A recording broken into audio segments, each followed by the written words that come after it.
Aerodynamics, wire versus strut-braced aircraft wings. It seems like an eternity ago now, but in 2019 someone asked me, just curious, I see that most trike manufacturers are using strutted wings, no king post. Why has Air Creation not embraced strutted wings? Well, I don't know. I asked the question and tried to get an interview with P&M Aviation UK, but as we now know, things have dramatically changed for the company since 2019. But still the question remains. Again recently I asked a similar question.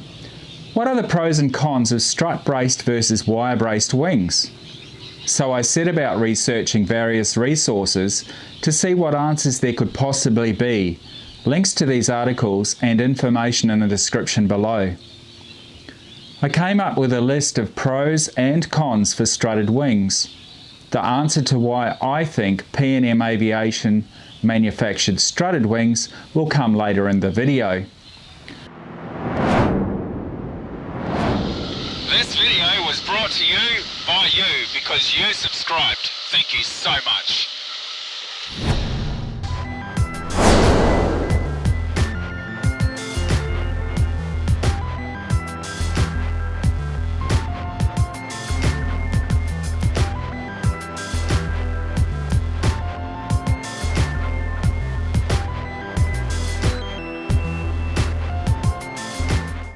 Before I talk about the pros and cons though, I found this 2007 article online. TC's Trikes and North Wing team up on Coyote by Dan Johnson, a well-known US-based aviation journalist.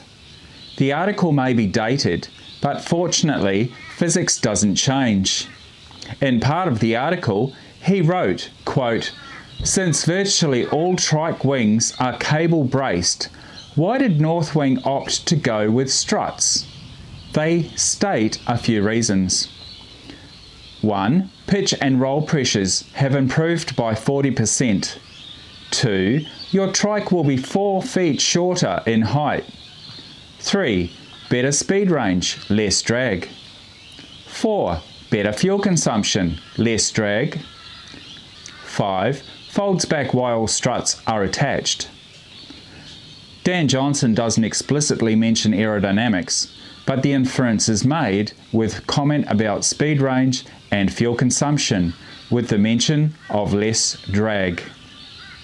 And next, so why is the aerodynamics better with struts than wires? First, we compare the drag of round cross-section of wire to that of an aerofoil-shaped strut. It is significantly different. The strut has enormous drag coefficient advantage, and there are multiple ways to show this. For example, this comparison of an aerofoil to wire, showing the size of wire equivalent in drag to that of an aerofoil, or this, the K factor, where lower is better. So what about this diagram of the airflow and turbulence produced around the two shapes? Before I could even publish this video, a well-known instructor in the US suggested I didn't forget to mention Reynolds number. What? So you can check it out here if you want to, and there is plenty more if you are keen on Googling it. Check out the website link here in the description. Reynolds number Part 1 times 2 definition youtube.com, watch this video. Or physics of life, the Reynolds number and flow around objects, this video. Oh, and yeah, I'm a photographer and pilot, not an engineer. I received a phone call from a friend who saw this post on Facebook too, and we had a chat about it that went like this. Yeah, morning. How you doing? Haven't seen you for a while. No, I'm doing very well, thank you. Okay. Hey, what brings you on my phone? I just noticed that you put a post up about aerodynamics and struts and stuff like that, and I've been going through the process of trying to get the wires on my Sea Ray a little bit more aerodynamic, just to get a few more extra knots out of the plane for a long distance flight I'm planning. But I've been trying all sorts of different things, tapes and all sorts of little potions and stuff to try and get a shape, like a teardrop shape around the wires. I'll stop you there. A teardrop is actually, you're on the right track. You've probably obviously been researching this because around you've got round wires and you've got some. Have you got round tube as well around the aircraft? Yeah, I've got some round bracing, probably around about 15 to 20 mil in diameter. And then we've got the struts on the wings, which are already an aerofoil design. So they don't need to be changed. But there's just a lot of, if you know the Sea Ray, it's not a very aerodynamic aircraft. It's designed for landing on water, and it's got a lot of wing loading. So it's short field takeoff and landings. But I'm hoping to do some long distance flights, and I'd just like to get a little bit of more mileage out of it. And looking at the wires at the back of the plane, that's got 4 sets of wires holding the stabilizers in place. Yeah.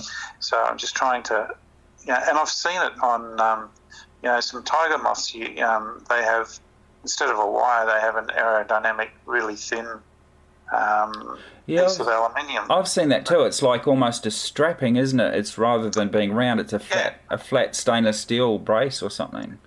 I'm thinking if they had them on tiger moths, that's going back quite a few years ago, and I really don't want to reinvent the wheel. I was hoping somebody might have had a product out on the market that, was designed to give wires a bit more aerodynamic,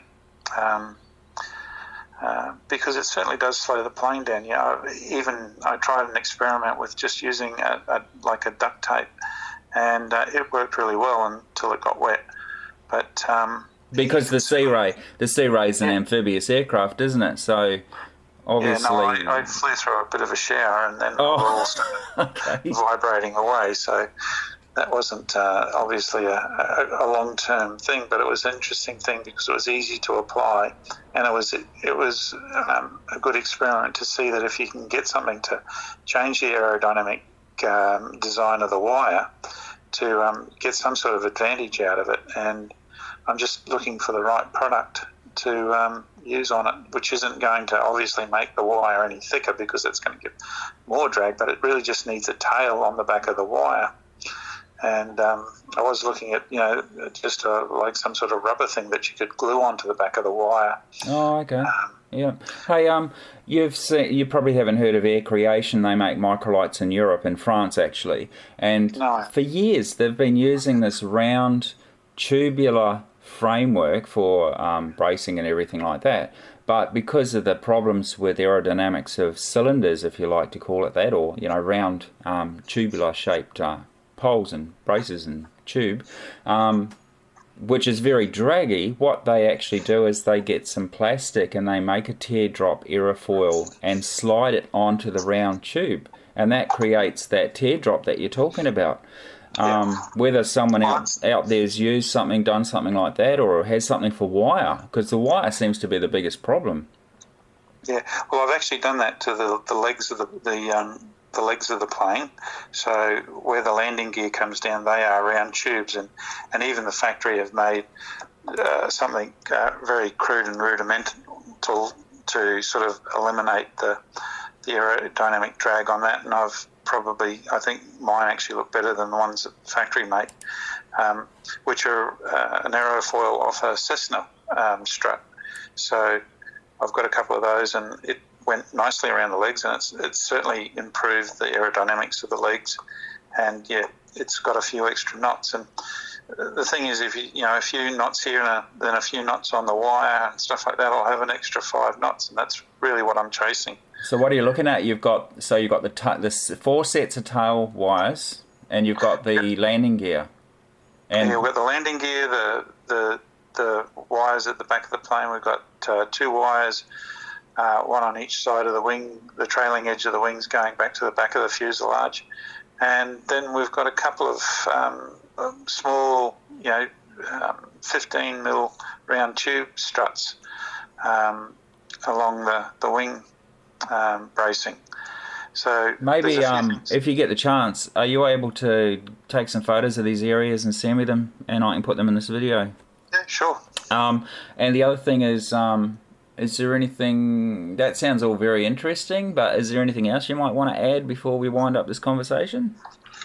Look, I'm just hoping, like I said before, I don't really want to reinvent the wheel. I'm hoping that somebody out there may have already done something like that. I'm sure there would be, but I've certainly done a lot of searching on the internet, and I haven't really found any products out there that would do the trick, but I'm hoping somebody else might be able to help us out. All right, so if anyone out there on this watching this video has some ideas on how to achieve this, aerodynamics with round tubular cylindrical kind of strut bracing and whatever else, and make them aerodynamic and tear-shaped, let us know, and I'll pass on the information.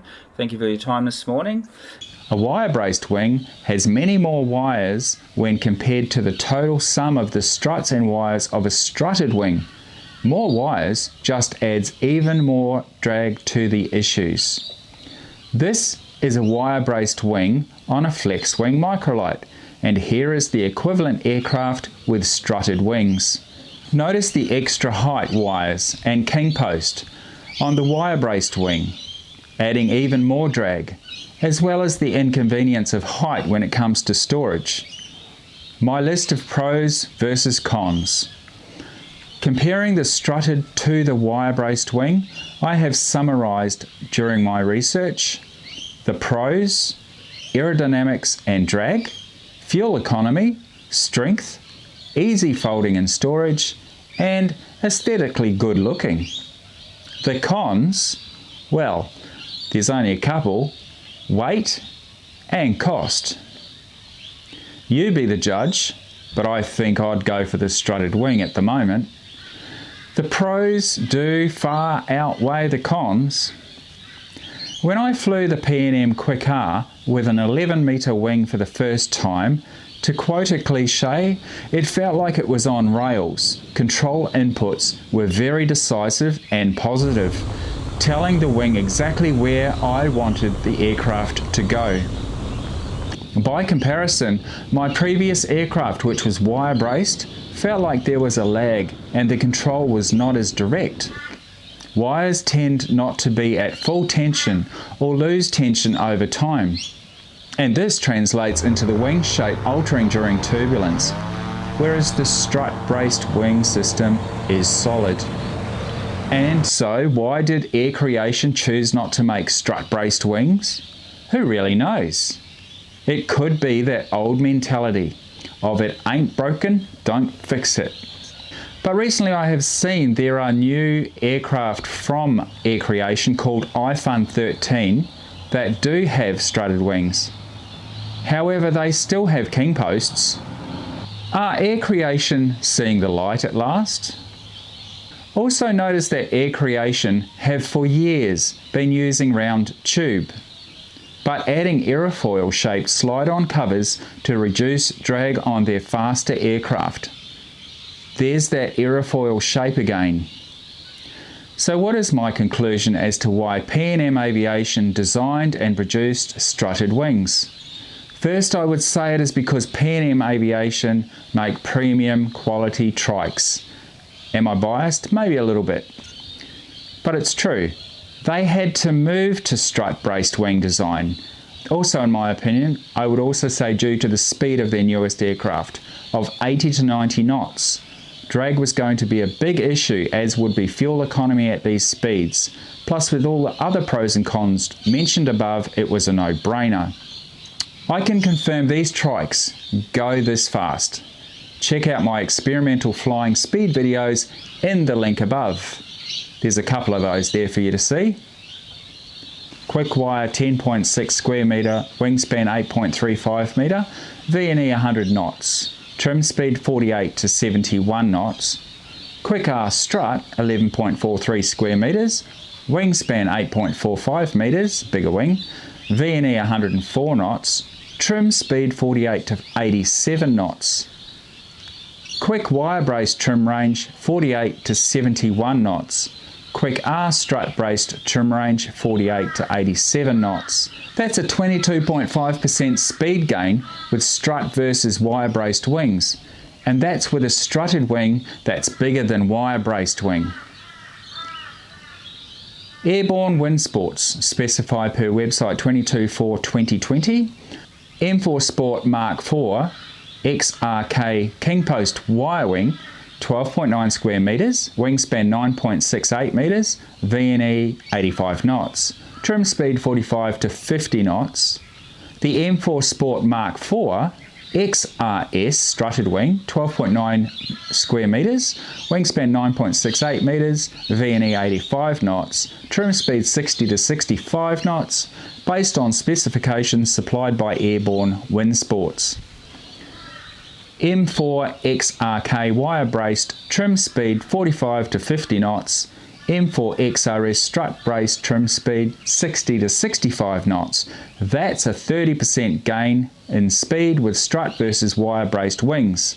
Both wings are exactly the same size in this instance. I've also got to allow for the drag of all the cameras too. I am so glad I've got a strutted wing, that's for sure. Well, I hope that helps. If not, then read on through the links in the description or go and have a test fly at your local dealer. But before you do, you should do this. So before you go next committing aviation, here are 2 videos I thought you'd enjoy in the meantime until the next episode.